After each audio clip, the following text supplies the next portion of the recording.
Salut à tous. Le Kulunti, la croix Congo, nommée par Kibambwende Kabunte Kefokiao, le cosmogramme Congo, est en réalité le résumé de tous les enseignements du Congo, la religion Congo.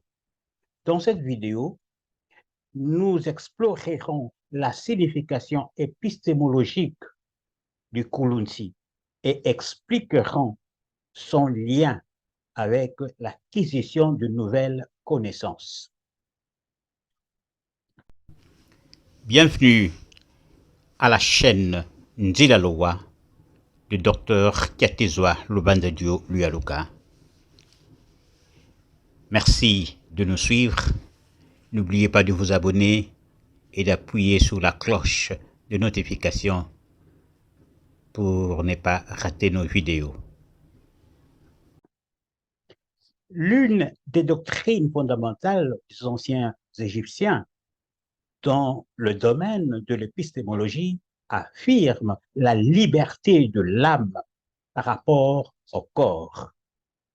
Cette liberté de l'âme signifie que cette dimension vraie et spirituelle de l'être n'est pas enfermée dans le corps.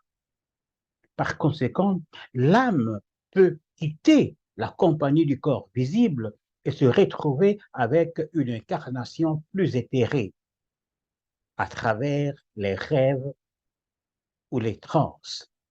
Le corps est à l'âme ce que l'ombre est au corps.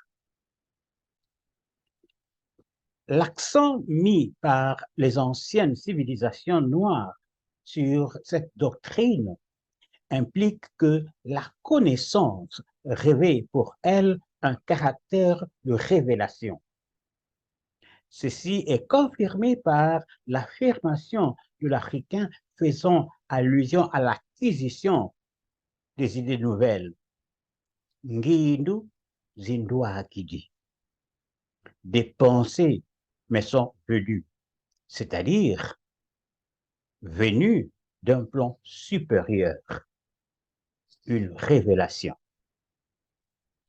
Après avoir étudié en Égypte ancienne cette épistémologie basée sur la révélation, les étudiants grecs s'en éloigneront progressivement car elle n'était pas conforme à leur perception selon laquelle l'être est matériel et la connaissance est le résultat de l'activité du cerveau.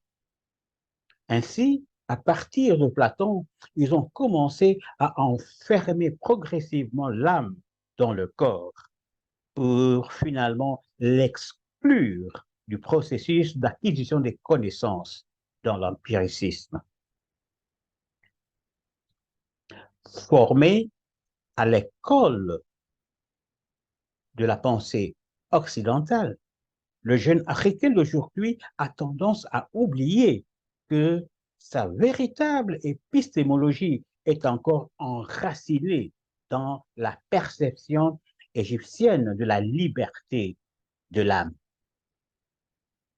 Cette nature de l'épistémologie traditionnelle africaine se retrouve dans la réponse habituelle des anciens face à une question difficile. Tuleka Ntuabakatolo. Dormons et que la tête est un songe.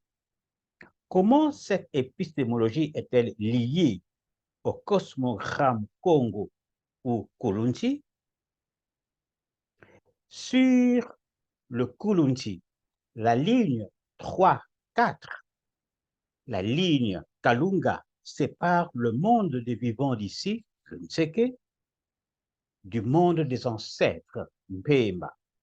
Les deux mondes étant opposés. Notre jour correspond à la nuit de Mpemba. En dormant pour que la tête ait un songe, le sage africain quitte le Nseke du point 1 au point 4, qui est notre ouest. Ainsi, il franchit la ligne Kalunga et se retrouve en Pemba par le point 2. comme représentant les ancêtres.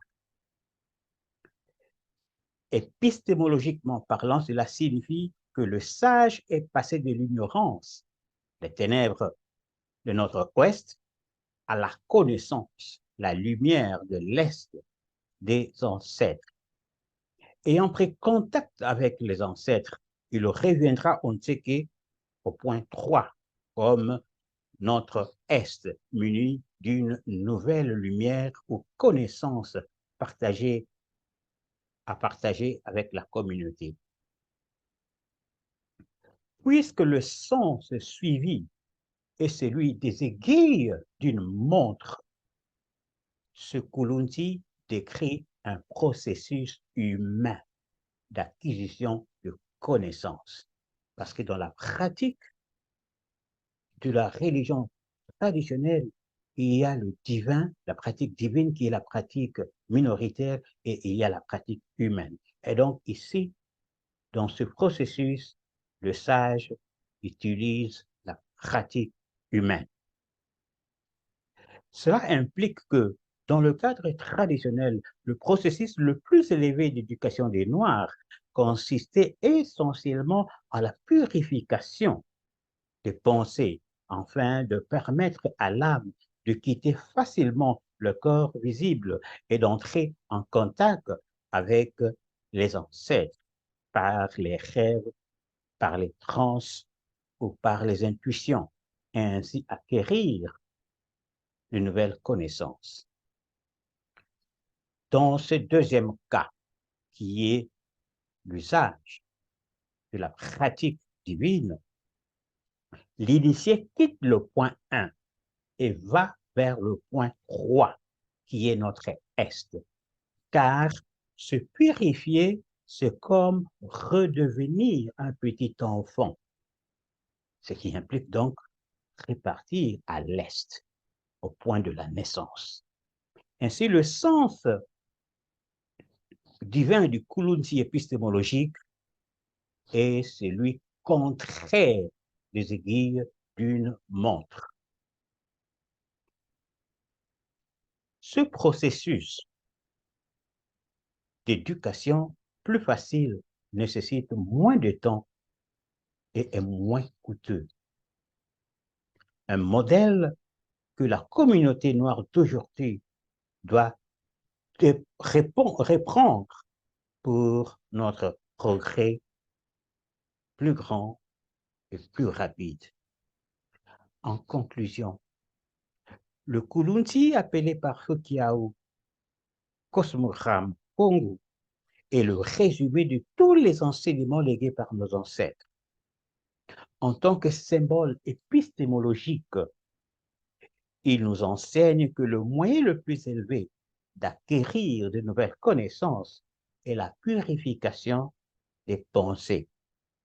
C'est le processus qui a permis aux anciens Égyptiens d'accéder à leur étonnante connaissance. Un processus qui s'impose donc de nos jours à tous les Noirs. Si vous avez aimé cette vidéo, s'il vous plaît, likez et partagez. Pour en savoir plus sur ce sujet, veuillez consulter mes livres disponibles chez Amazon.